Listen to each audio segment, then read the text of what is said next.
What are the common diseases in your unit, and how can you incorporate them in clinical advice area?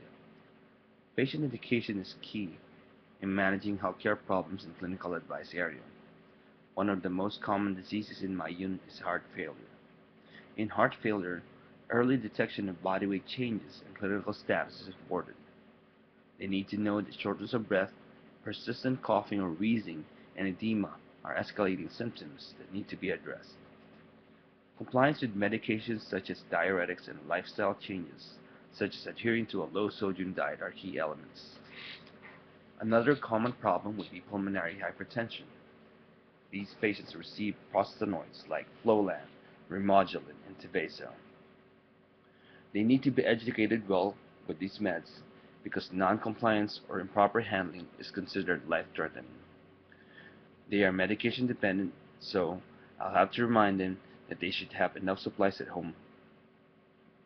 In this case, consistent follow-up with the pulmonary hypertension clinic or a nurse specializing in pulmonary hypertension is important.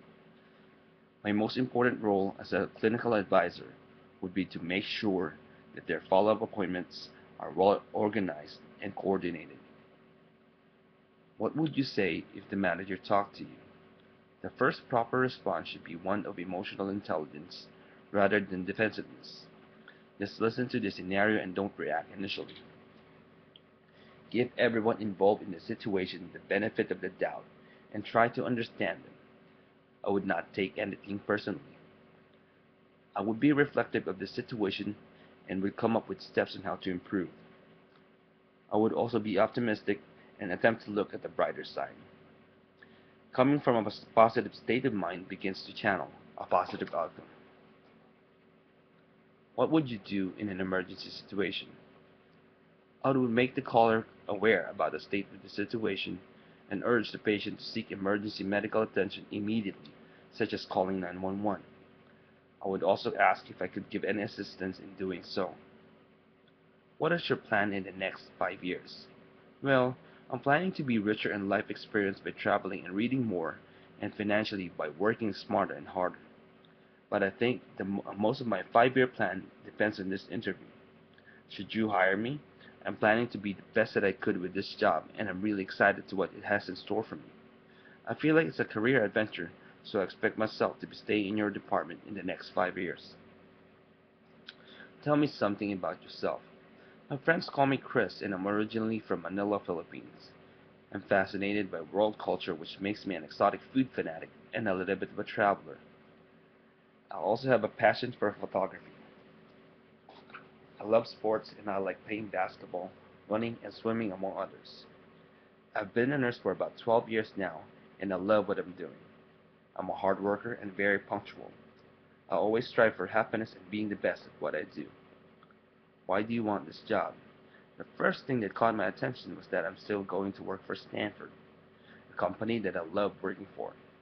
But the part that really spoke to me about this position was the chance to practice my communication skills and combine it with my acquired nursing skills through the years, and at the same time to be able to practice teaching, something that I think I have a potential to grow on. I've been interested in switching to a different field of nursing for a while now, and as soon as I saw the job opening, I became so excited about it. Why should I hire you? I think that you should hire me primarily because of my extensive nursing experience at the bedside, which gives me that first-hand information account of what our clients actually need. I have excellent communication skills and a good grasp of international culture due to my fascination with traveling and reading, which gives me an edge with regards to dealing with patients who are coming from different backgrounds in life. I'm also a multitasker and have a firm grasp of the techniques of CI care as being applied in our institution. Besides that, I have a brief experience with teaching and training, which I believe is essential in this kind of job. I'm also a member of the safety committee in my previous job and a member of the diabetes committee in my current job.